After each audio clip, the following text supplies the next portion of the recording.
Info Intox, avec vous Anthony Saint-Léger, bonjour. Bonjour Raphaël, bonjour à tous. Et alors que dans quelques heures, aux États-Unis, le titre 42, comme on l'appelle, qui permettait jusque-là d'expulser les migrants sans délai, va expirer, eh bien certains mettent en garde depuis des semaines contre des appels d'air migratoires incontrôlés, quitte même à présenter à l'appui des images sorties de leur contexte. Oui, le titre 42 d'abord. De quoi s'agit-il? Eh bien, en deux mots, c'est ce dispositif restrictif d'exception qui a été décidé sous l'administration Donald Trump, prolongé ensuite par son successeur Joe Biden, qui verrouillait, peut-on dire, l'accès au territoire, qui permettait d'expulser sans délai les migrants, notamment vers le Mexique, et qui rendait quasiment impossible le dépôt d'une demande d'asile aux États-Unis. Alors, des afflux, il y en a. Il y en a eu, mais certains internautes, notamment à droite de l'échiquier politique, profitent de cette réalité pour utiliser des soi-disant preuves de cette, je cite, invasion. En témoigne par exemple cette photo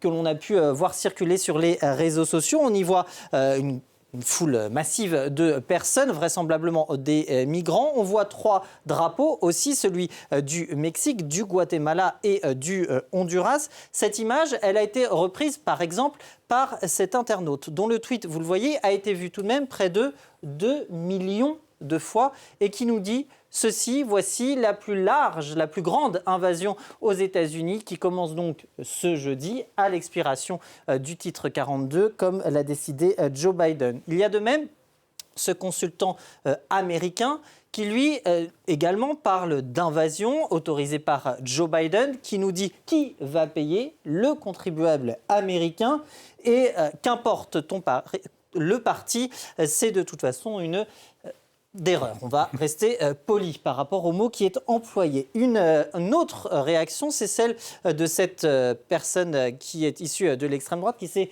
aussi portée candidate au Sénat en 2020.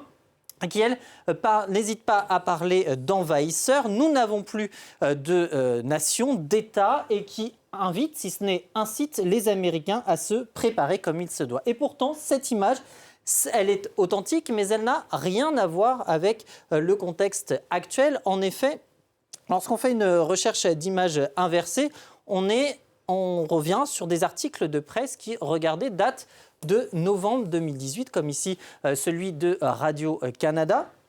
Ce cliché, on le doit à Guillermo Arias de l'AFP. On est en fait le 27 octobre 2018 dans le sud du Mexique et ces personnes, ce sont essentiellement des Honduriens qui quittent leur pays pour les États-Unis. À l'époque, en effet, de nombreux ressortissants ont décidé de quitter le Honduras qui est gangréné par le trafic de cocaïne notamment pour fuir et la misère et la violence donc. Ouais, un autre exemple vidéo cette fois prétend lui aussi montrer un afflux massif de sans-papiers vers les États-Unis. Oui, cette vidéo, c'est celle-ci, on va la découvrir ensemble. Regardez donc ces images que l'on voit ici. Donc là, encore une foule massive de personnes qui déambulent vraisemblablement à un poste frontière. Elle a été partagée, cette vidéo, par cet internaute qui nous dit ceci. Ici, c'est Juarez en ce moment même et qui nous dit bientôt près de chez vous. Alors, Juarez,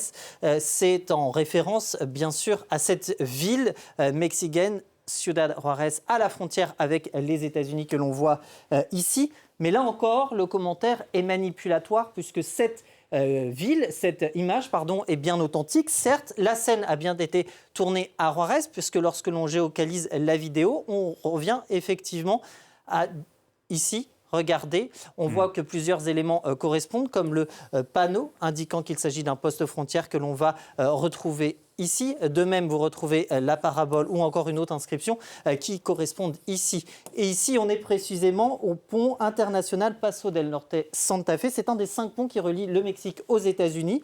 Donc, certes, la scène est authentique et la scène a bien été tournée à Ciudad Juárez, mais elle n'est pas récente. Et en fait, on trouve l'indice ici, avec ce nom d'utilisateur TikTok sur la vidéo.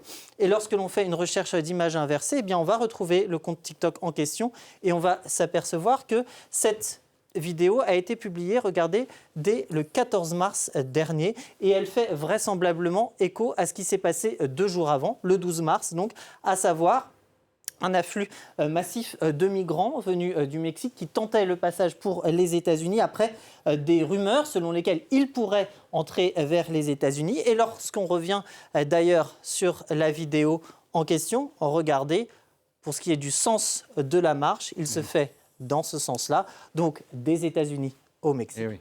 Et non pas l'inverse. Et oui, ne croyez pas tout ce que vous voyez. Et la recherche d'images inversées est toujours très importante. Effectivement, merci Anthony Saint-Léger. C'était Info Intox. Allez, on se retrouve